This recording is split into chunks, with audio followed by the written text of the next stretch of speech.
Mais mon petit bonhomme, ça n'a pas de science. Je sais pas vous, mais j'ai noté autour de moi un regain de l'intérêt à l'astrologie. D'ailleurs, ce ressenti a été confirmé par Monsieur Google, ou plus précisément Google Trend, qui a annoncé que les recherches avec les mots astrologie ou thème astral avaient battu tous les records en l'année 2020. On considère généralement qu'environ un quart de la population croit à l'astrologie.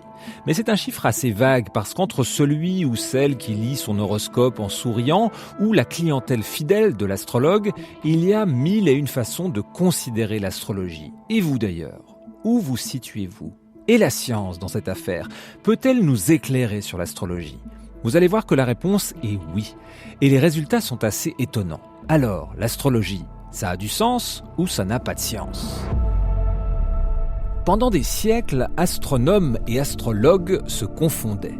Pour faire un peu d'étymologie, logos, c'est la parole, donc l'astrologie, c'est la parole des astres, et nomos signifie loi en grec, donc l'astronomie, c'est la loi des astres.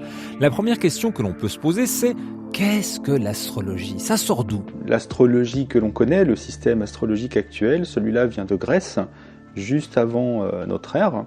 Mais l'histoire commence bien plus tôt en Mésopotamie, du côté de l'Irak en fait. Et 1000 ans avant notre ère, de ce côté-là, ils avaient défini ce qu'ils appelaient le chemin de la Lune, dans lequel circulaient la Lune, le Soleil et les planètes. Et il était constitué de 18 constellations. C'est Serge Brett-Morel qui nous emmène dans cette histoire d'astrologie. Il a étudié l'histoire des sciences et de la philosophie, mais c'est aussi un ancien astrologue et quelqu'un qui a fait de nombreuses recherches à ce sujet, vous allez le comprendre. Bon, là, il parle de 18 constellations. Il faut rappeler que les constellations sont des groupes d'étoiles représentant une figure conventionnelle, un animal par exemple. Alors, actuellement, l'Union astronomique internationale divise le ciel en 88 constellations. La plus célèbre et la plus facile à repérer, c'est peut-être la Grande Ourse. Mais les anciens s'intéressaient aux constellations que l'on nomme aujourd'hui écliptiques, c'est-à-dire celles qui se trouvent sur l'orbite de la Terre autour du Soleil. Alors à l'époque, on pensait bien sûr que c'était l'orbite du Soleil autour de la Terre, puisque tout devait tourner autour de nous. Mais avant de continuer cette histoire de l'astrologie, si vous le voulez bien, nous allons faire une expérience étonnante. Alors, essayez de jouer le jeu même si vous êtes sceptique, c'est juste une expérience, ça peut pas vous faire de mal. Alors, vous allez entendre 3 bips, puis un silence. Dans ce silence, énoncez clairement votre date de naissance, sous la forme simple comme, 10 décembre 1996. Allez, on essaye. Après le 3e bip, c'est à vous.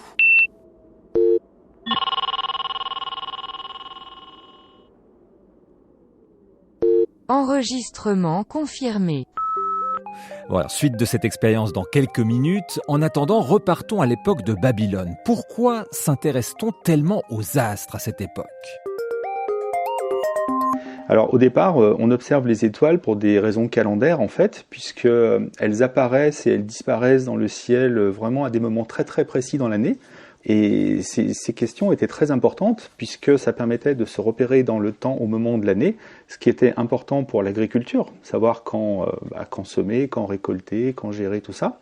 Mais pas seulement, puisque les marins aussi, eux, accordaient beaucoup d'importance à ces questions-là, puisque les vents changent au fil de l'année. Donc ils faisaient des comparaisons avec les apparitions et disparitions d'étoiles. Et puis il y avait plein d'autres usages, comme notamment le début des campagnes guerrières. Les gens attendaient le début du printemps pour pouvoir notamment partir faire la guerre, c'était plus simple. Donc c'est vraiment les premières questions qui ont fait que les hommes, toutes civilisations confondues, ont regardé le ciel. Bon, jusque-là, c'est un usage très pratique des mouvements des astres, à une époque où l'on n'avait pas encore de calendrier et d'adage, comme par exemple, je sais pas, s'il pleut à la Saint-Médard, il pleut 40 jours plus tard. Et non, ne comptez pas sur nous pour aujourd'hui valider la pertinence scientifique des adages, parce que sinon on s'en sortira pas. Tiens, mais et si on continuait notre expérience du jour ? Alors, vous allez de nouveau entendre 3 bips, et cette fois-ci, merci d'énoncer clairement votre ville et votre heure de naissance, sur un horaire de 24 heures. Donc dites par exemple, La Chaux-de-Fonds, 14h50. Ça c'est un exemple, bien sûr, attention, au 3e bip, ce sera à vous.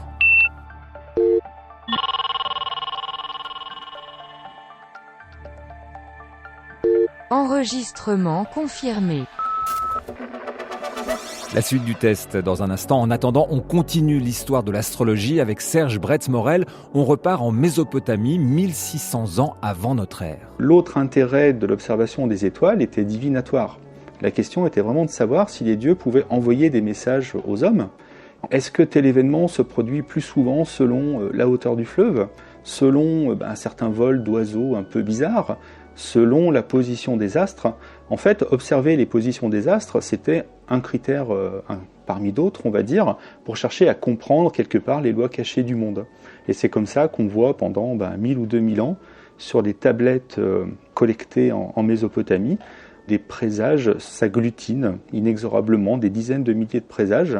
Je ne sais pas, par exemple, si la lune se lève dans le brouillard le premier jour du mois, alors l'ennemi va attaquer. C'est vraiment ce genre de choses qu'on trouve sur les tablettes mésopotamiennes. Pour l'instant, des présages, mais donc rien de personnel. Or, l'astrologie, dans l'astrologie, on s'adresse directement à moi, personnellement.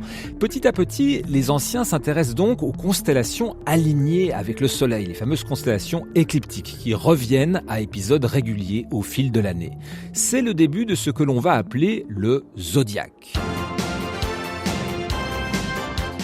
Oui, alors après, il y a eu les chevaliers du zodiaque, mais là, on s'égare. Le zodiaque, donc. Il va être transféré en Grèce. Et en arrivant en Grèce, en fait, c'est dans un autre monde qu'on arrive, le monde des philosophes grecs. Et de ce côté-là, l'astronomie va être vraiment géométrisée.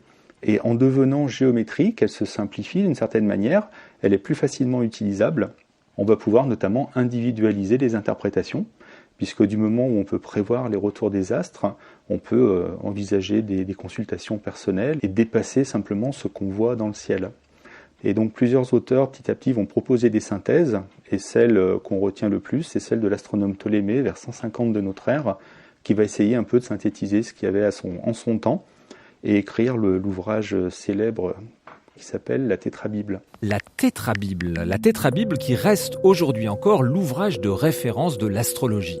Alors, ce qui est intéressant avec cette idée de symétrisation, les Grecs adoraient la symétrie, c'est que Ptolémée a symétrisé le ciel. Mais les constellations ne sont pas en réalité 12 cases bien égales qui divisent le ciel. Et Ptolémée a même été beaucoup plus loin. Les signes astrologiques, ce ne sont pas des constellations. En fait, ils ne sont pas du tout liés au ciel réel. Ce sont des cases purement théoriques, purement géométriques.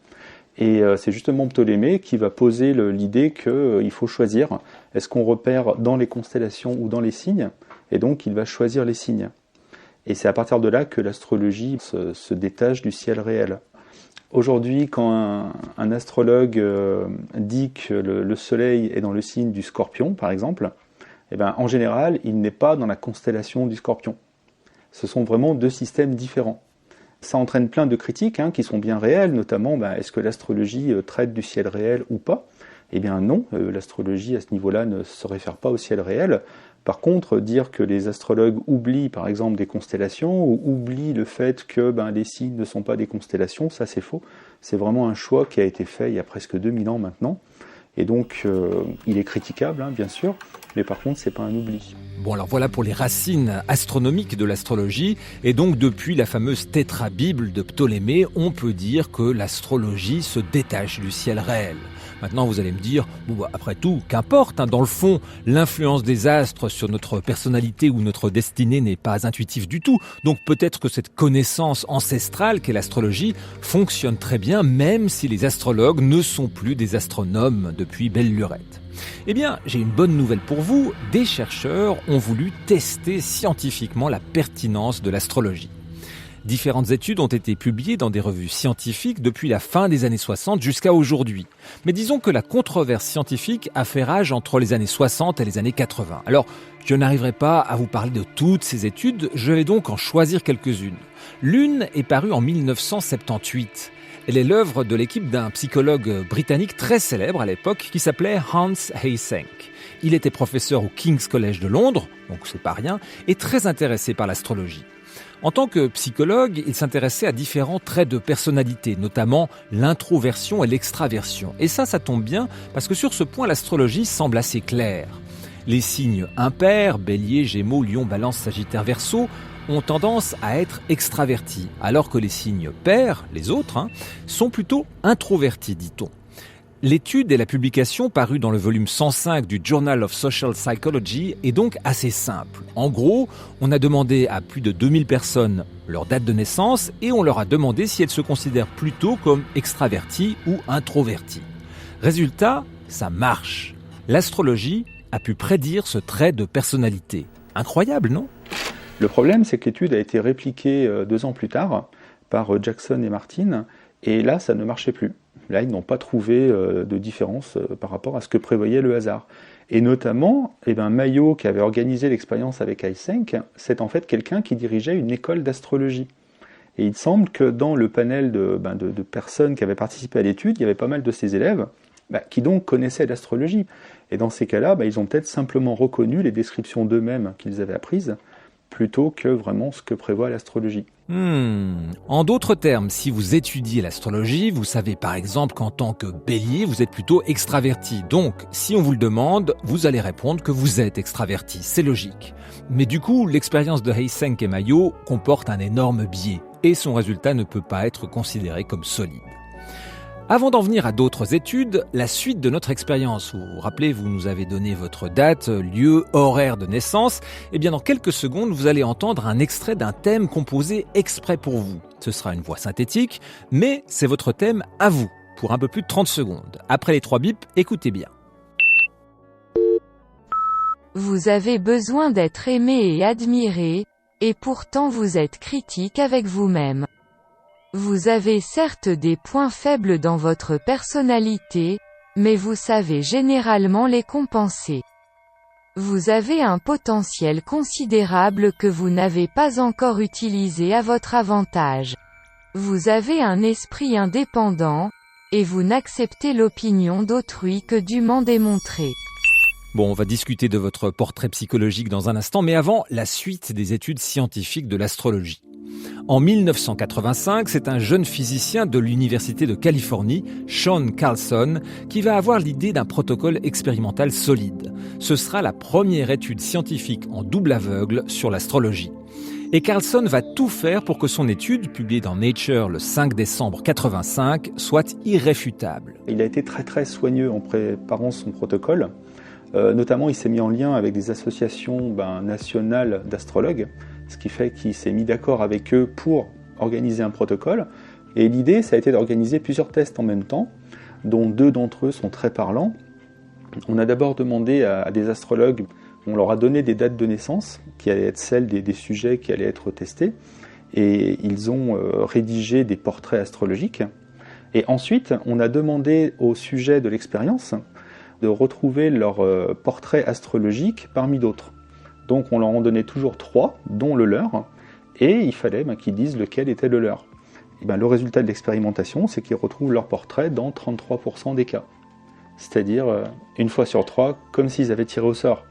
Et donc la deuxième partie de l'expérimentation, ça a été cette fois-ci de confronter les astrologues. Et donc on avait demandé à des psychologues d'établir des portraits psychologiques des individus qui participaient à l'expérience. Et après, on a donné 3 portraits psychologiques aux astrologues, et avec une date de naissance qui correspondait à l'un des 3. Et donc on a demandé aux astrologues de retrouver le bon portrait psychologique, et donc ils ont réussi à peu près dans 33% des cas. 33% des cas, c'est donc une chance sur 3. Le hasard, ni plus ni moins. Alors, cette expérience a fait, on l'imagine, pas mal de bruit dans le monde de l'astrologie. Et disons pour résumer que jamais une étude bien menée, comme celle de Carlson, avec des protocoles solides, irréfutables, n'a pu démontrer une quelconque pertinence au thème astro. Maintenant, on va essayer de comprendre un peu plus en détail cette expérience de Carlson.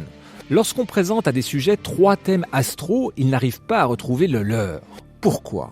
Est-ce qu'ils ne se reconnaissent pas dans ces thèmes ?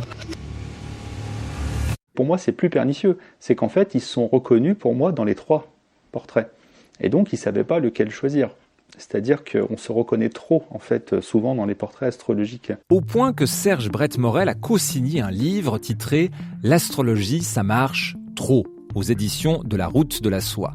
Mais au fond, pourquoi ça marche trop? Alors il y a différentes explications. Et la première porte un nom, c'est l'effet Barnum. Vous vous souvenez peut-être de notre expérience du jour, vous nous avez donné votre date, horaire et lieu de naissance, et on vous a fait un thème personnalisé. Vous avez besoin d'être aimé et admiré, et pourtant vous êtes critique avec vous-même. Eh bien, ce texte a été écrit en 1948 par le psychologue Bertram Forer.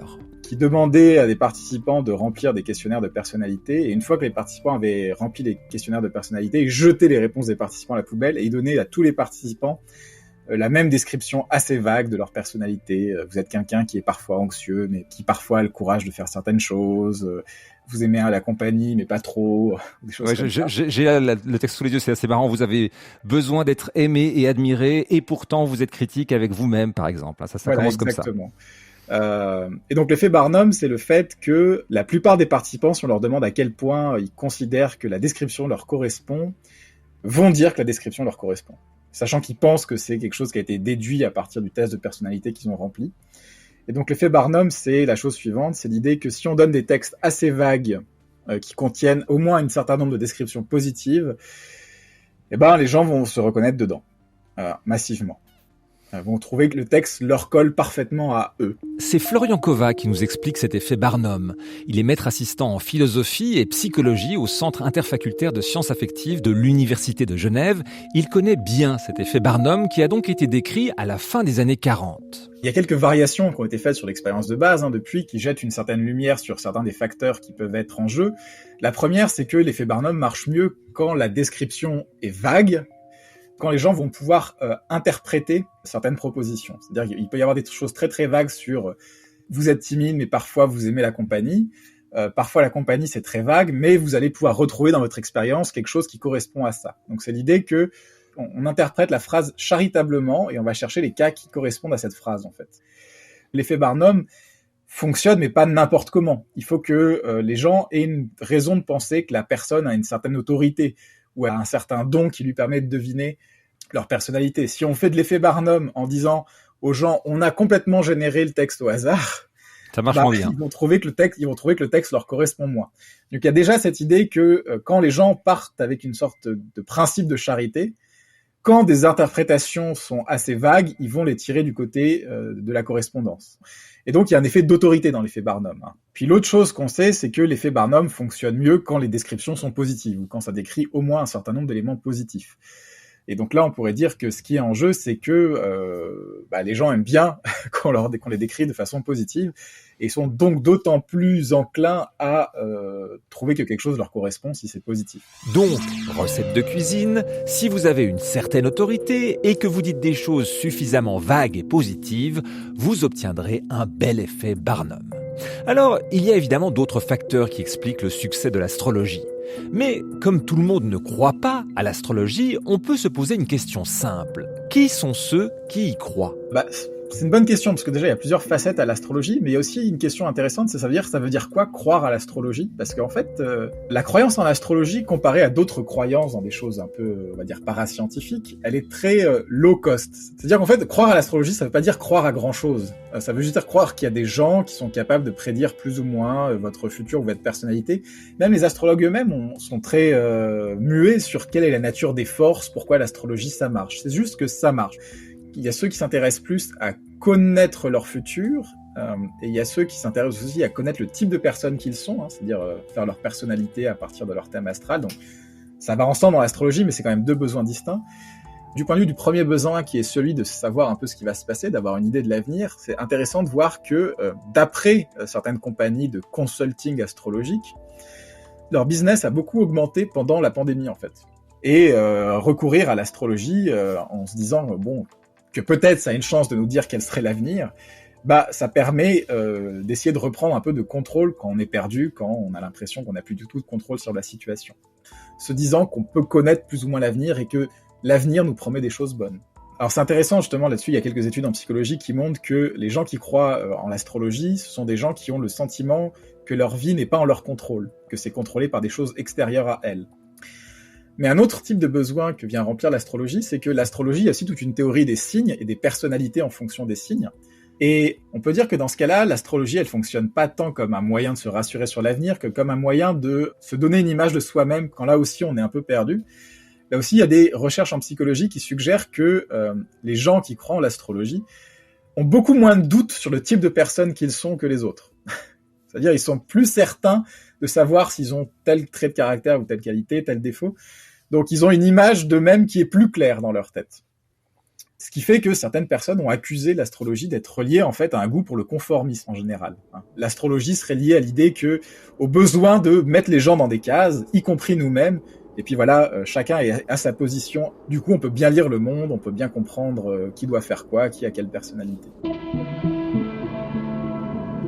C'est en particulier le philosophe Théodore Adorno qui considère l'astrologie comme conformiste. Pour résumer, si l'astrologie a des racines très anciennes que l'on peut considérer comme scientifiques, car identiques à celles de l'astronomie, elle s'en est détachée pour devenir un système de croyances qui est invalidé par de nombreuses études scientifiques.